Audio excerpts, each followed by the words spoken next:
Ressuscite, ô Dieu, et juge la terre, car tu hériteras de toutes les nations. Ressuscite, ô Dieu, et juge la terre, car tu hériteras de toutes les nations. Rassemblement de Dieu, au milieu de qui juge les dieux. Jusqu'à quand jugerez-vous injustement, et blâmez-vous le parti des pécheurs? Chers auditeurs de Dialogue RCF, bonjour. Au micro, le père Jean Gates du patriarcat de Constantinople, donc orthodoxe, et recteur de la paroisse Saint-Hermogène à Marseille. Déjà depuis plusieurs semaines, j'étais obligé de rappeler que nous vivions le temps pascal avec un décalage de 5 semaines, ce qui fait que ce dimanche 23, ce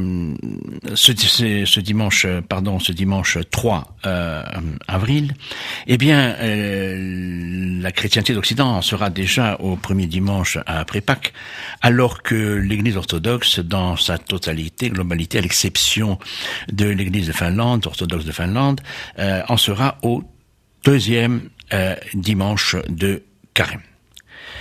Deuxième dimanche de Carême qui est consacré, ou en tout cas au cours duquel est commémoré un père de l'Église d'Orient, oriental, enfin orthodoxe, Grégoire Palamas, qui a vécu de 1296 à 1359. En d'autres termes, il vit juste après Thomas d'Aquin, 1225-1274. Il est presque son contemporain, mais il vient quand même un tout petit peu après, ce qui peut avoir un intérêt et signification par rapport au débat et à la doctrine qu'il va affirmer avec une très grande force. L'un et l'autre vont représenter des auteurs de synthèse des pensées théologiques et spirituelles, mais pas dogmatiques, mais plutôt spirituelles, des chrétientés occidentales et orientales. En Occident, on connaît bien évidemment plus que bien le saint Thomas d'Aquin, qui pratiquement est le premier, c'est un docteur de l'Église, qui est aussi bien connu après saint Augustin, bien évidemment. Et donc, toujours étant ici, mais dans une perspective de rencontre, de compréhension mutuelle, et me prévalant de l'affirmation récente encore du pape François, qui insistait sur la nécessité d'un dialogue dans la charité, mais aussi dans la vérité. Donc il me paraît intéressant d'évoquer ces deux pères de l'Église, formule préférée des orthodoxes, la patristique, qui ont marqué bien souvent, sans qu'on le sache, les deux grandes traditions spirituelles et théologiques. Thomas d'Aquin et Grégoire Palamas sont nés de grandes familles. Juste pour rappel, Thomas est le petit-neveu de l'empereur Frédéric Ier Barberousse. Quant à Grégoire, il est fils d'un noble sénateur, proche de l'empereur Andronique II, de paléologue, donc tous deux issus de grandes familles, proches du pouvoir impérial. Les deux ont un parcours intellectuel, spirituel propre à leur milieu spirituel. Bien évidemment, bénéficient d'une culture très large, et notamment intellectuelle.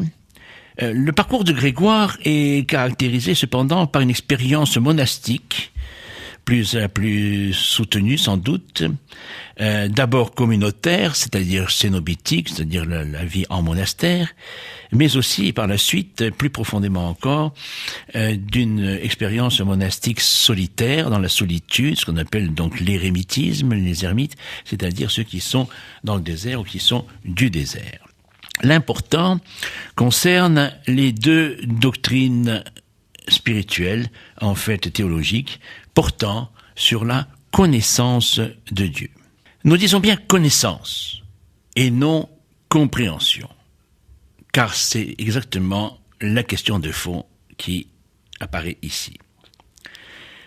Pour Thomas, tout est en un sens combinaison entre la foi et la raison, et inversement. Quelques citations brèves de saint Thomas. Raison et foi ne sont pas nécessairement séparés. La raison ne peut pas affirmer la vérité des fondements de la foi, mais elle peut montrer que cette vérité est possible. Ou encore, la raison peut ainsi permettre d'atteindre la connaissance rationnelle de l'ordre naturel et de sa source, Dieu. Il est ainsi possible encore de démontrer la création du monde par Dieu. Pour d'autres questions, en revanche, seule la foi peut permettre de les affirmer, ainsi de la question de la création du monde dans le temps ou de toute éternité. Dans les 3 citations, il y a le mot démonstration.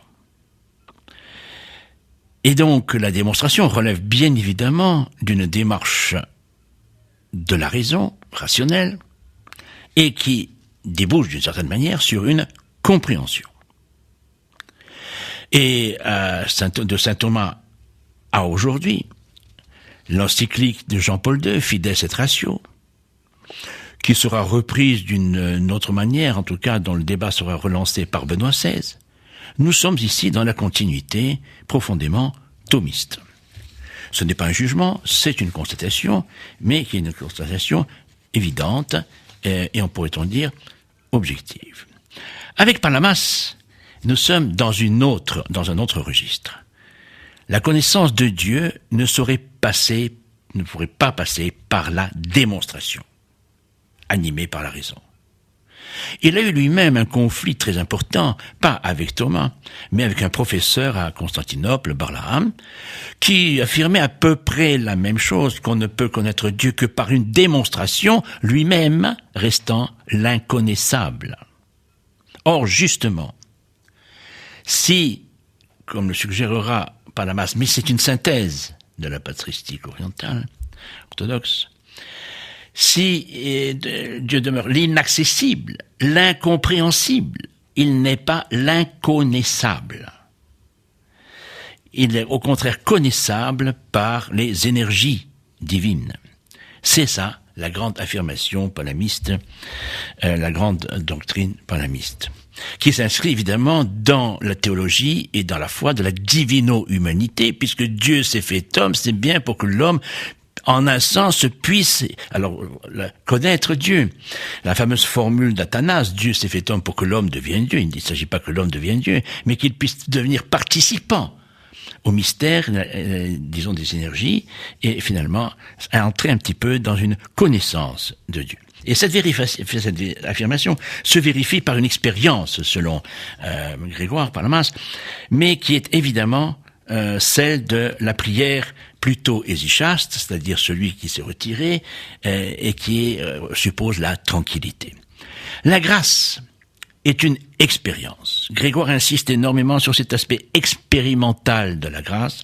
Sa théologie vise à défendre ceux qui vivent dès à présent des énergies divines, énergies que les paroles ne démontrent pas, mais qui restent néanmoins perceptibles dans les œuvres, celles du Christ, mais aussi celles des saints à sa suite. Palamas nous explique que malgré la nécessité de la polémique, il a du mal à écrire sur le thème de la déification de l'homme, précisément parce qu'il s'agit avant tout d'une expérience vécue et intime avec Dieu, d'une expérience qui dépasse tout ce que l'intelligence peut comprendre et faire comprendre à travers les seules paroles ou les seuls raisonnements. Pour Palamas, Dieu s'est révélé et continue de se révéler d'une façon progressive à l'humanité. Inaccessible en lui-même, mais pourtant toujours accessible dans le don qu'il nous fait de lui-même et de sa propre vie. L'horizon hésychaste, c'est-à-dire faire l'expérience de Dieu dans la tranquillité, il ne saurait s'agir d'une connaissance extérieure.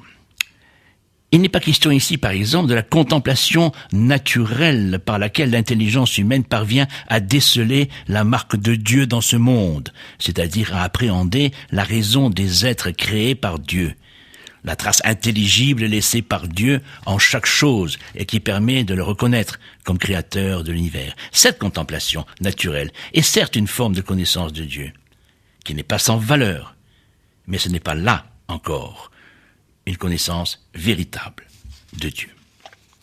Cette théologie ou spiritualité, en un sens, peut conduire, il faut l'admettre, à ce que nous pourrions considérer comme un obscurantisme pour certains. Je veux bien admettre d'ailleurs qu'il y a bien dans le monde orthodoxe, aujourd'hui encore, des manifestations que l'on pourrait qualifier d'obscurantistes. J'ai entendu personnellement, et plusieurs fois, que, au fond, il ne faut pas comprendre. Surtout ne pas comprendre. Mais quand je dis ne pas comprendre, il ne s'agit même pas de ne pas comprendre Dieu, il s'agit de ne pas comprendre les textes. Là, le réformé, il risque de se retourner. De ne pas comprendre les textes, et certains l'ont affirmé. Il ne faut rien dire, il faut rien dire. Seule l'âme entre en relation avec Dieu. C'est évidemment une interprétation excessive, et c'est la raison pour laquelle, d'ailleurs, Palamas a eu évidemment des difficultés. Mais il ne faut pas que ça soit exclusif. Il ne s'agit pas de ne pas lire, il ne s'agit pas de ne pas apprendre à savoir la bonne nouvelle. Mais en même temps, l'expérience intime spirituelle passe par cette intimité et cette connaissance qui, elle, n'a plus de formulation possible. Et en tout cas, qui exclut la notion de compréhension.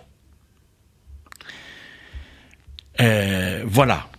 Je me proposais ici, chers auditeurs, à l'occasion de votre temps pascal, de faire cette petite méditation, de rappeler cette nuance spirituelle et théologique non négligeable, mais qui est appelée évidemment à nous permettre ici, en tout cas, à aller à la rencontre de l'un de l'autre, selon la formule bien connue de Jean-Paul II, les deux poumons. Mais les deux poumons, rappelons-le, supposent une respiration, inspiration. Et donc, peut-être qu'il doit primer, en quelque sorte, la démarche de la raison. C'est l'âme qui induit et qui suggère à la raison, et peut-être pas le contraire. Pour vous qui êtes déjà tous dans le temps pascal, joyeuse Pâques, joyeuse résurrection, Christ est ressuscité.